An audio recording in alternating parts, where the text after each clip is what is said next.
Okay, it's just after 6 in the morning. I couldn't sleep. I went to sleep at 9 o'clock last night, so I was up at 5. So it's just after 6 in the morning. I'm about to leave Eagle Plains Hotel Complex, heading for Inuvik today. So yeah, yesterday I was going to turn around, start back home, but a good night's sleep in a motel and a shower, things look a little better today. At least I'll make Inuvik. Make an attempt on the highway and to tuck, and if it's really bad, I guess I can't make it, that's all. Anyway, it's pretty smoky this morning, as you can see. The fire was really close to Eagle Plains Complex. Pretty scary stuff for those people. Okay, here comes a milestone for the second time in my life. I'm approaching the Arctic Circle marker. Here it is, so I can say I've been to the Arctic twice, no matter what happens now, I guess.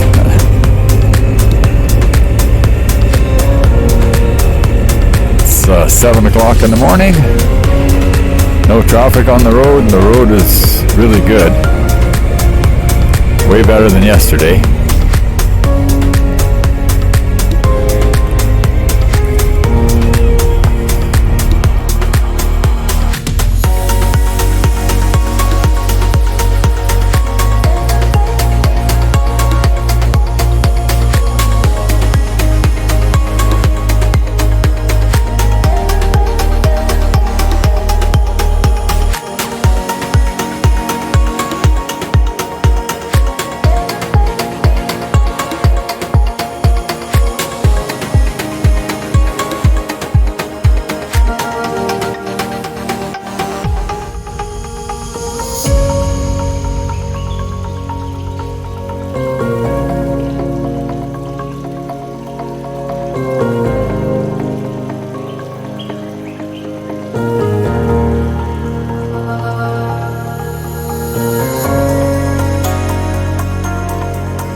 Okay, just leaving the Arctic Circle stopover point again, on to Inuvik.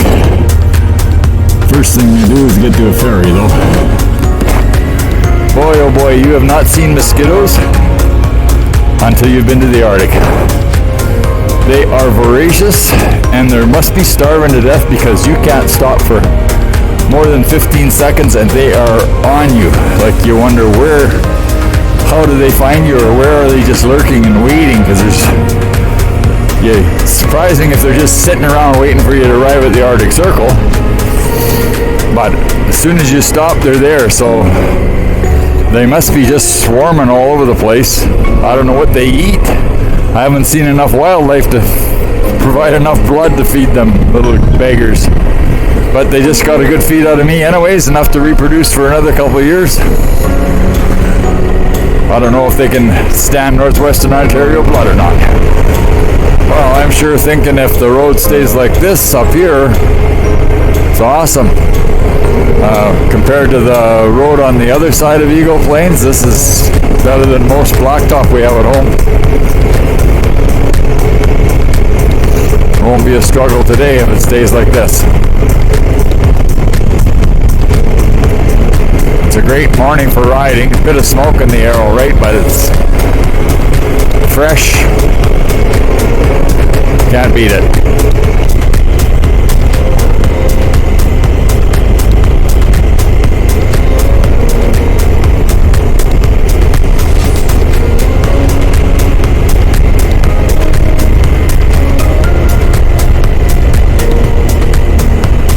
Can almost be filming the whole time on this trip.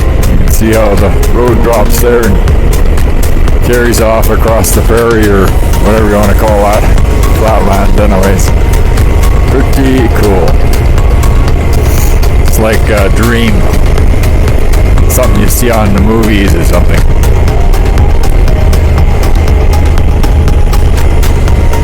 But it's on my movie now.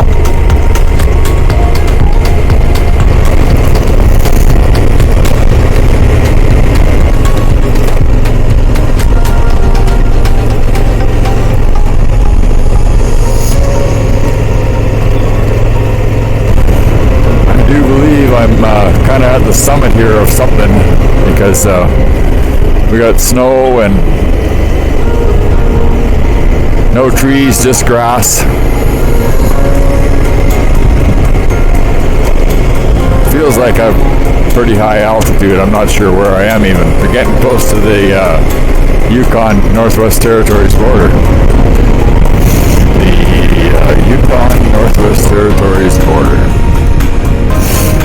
That's what I was climbing to. Beautiful up here.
Because I'm right at the top of this mountain range that I get all the wind right now.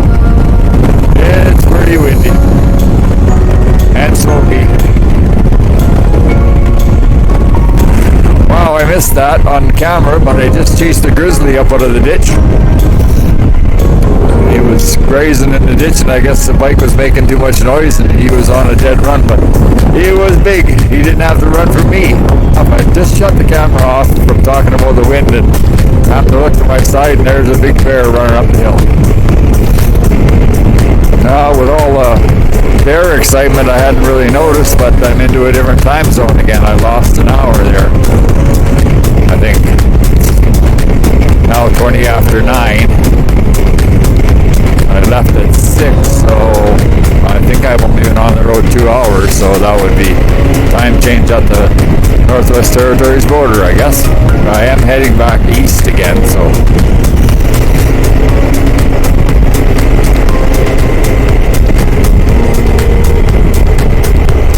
scenery's still very interesting up here.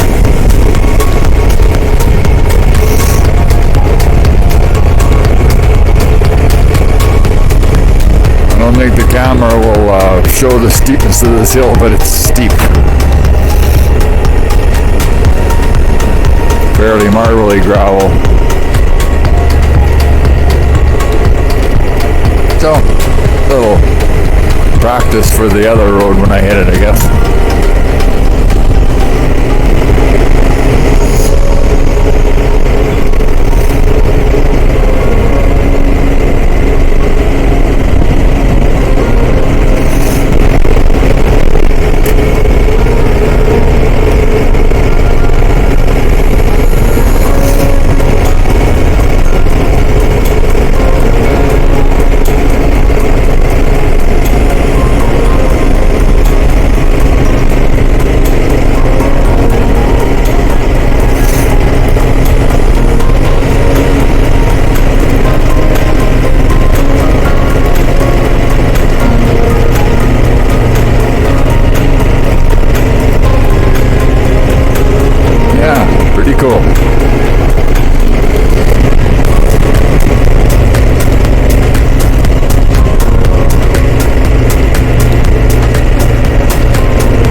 ascending for quite some time now, so I can see a river, so maybe that's going into the Peely River Valley. Now this is my first ferry crossing of the day.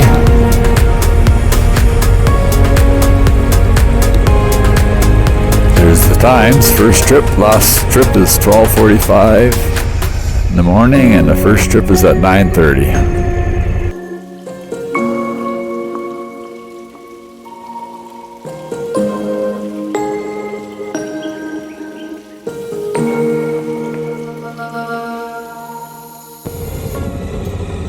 First ferry crossing in the books, no problem. Water level being low, it's a lot easier than last year. It rode up to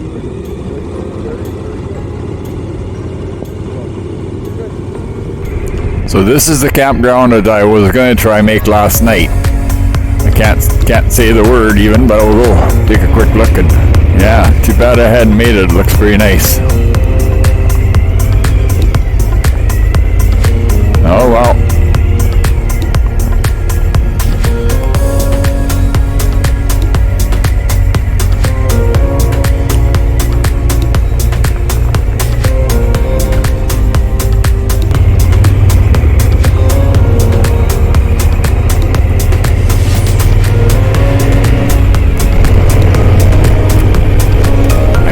Pronounce the name of this little town, but I'm coming up to the next ferry crossing, which is across the Mackenzie River, which is a much bigger river. Yeah, we got a few more people this morning. Ferries on the other side of the lake.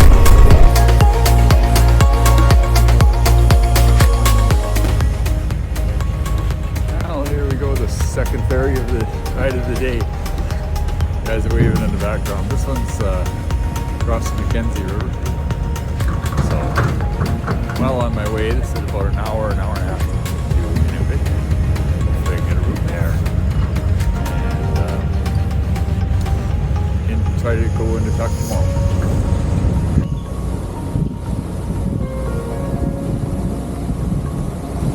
I don't know how to say that town name, but pretty cool. Singachik.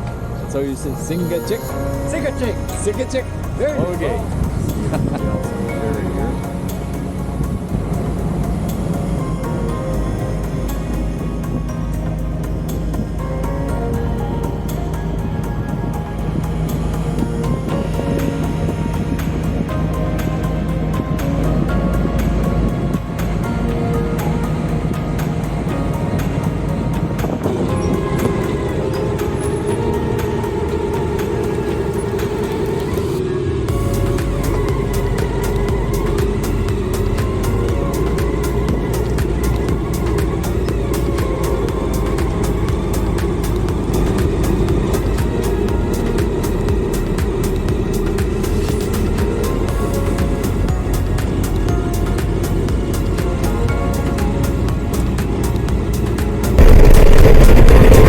Okay, just got off the ferry like 10 minutes ago and climb a big hill, and then you're onto this very straight, very flat road, which I think is probably the beginning of the Mackenzie River Delta. The road building must have been fairly easy here because it's just flat and straight.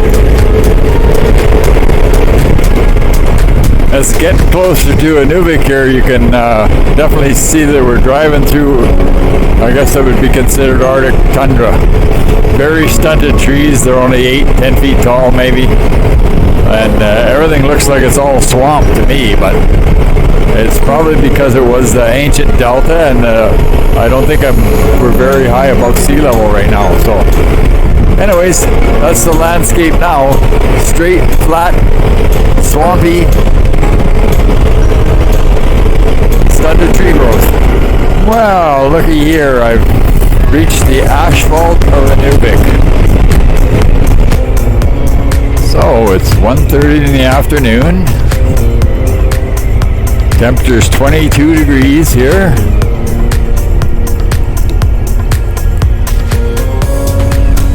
And this is the city or town, whatever you want to call it, of Inuvic. Was the end of the highway up until 2017. And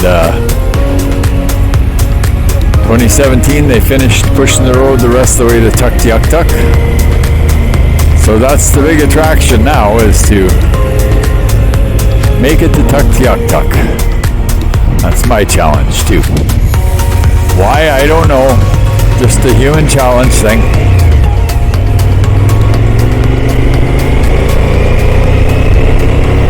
So I checked into the Nova Inn here and booked a room for 2 nights. My plan is to leave most of my gear in the room in order to lighten my bike for the ride to Tuk tomorrow. I met a fellow rider in the motel lobby, Cedric from Maine. He had the same plan as me, so we decided to ride to Tuk together in the morning. He told me he attempted to go to Tuk with his bike fully loaded today, but found the road so poor that he had to turn back to Inuvic. So we will make an attempt for Tuktoyaktuk tomorrow morning.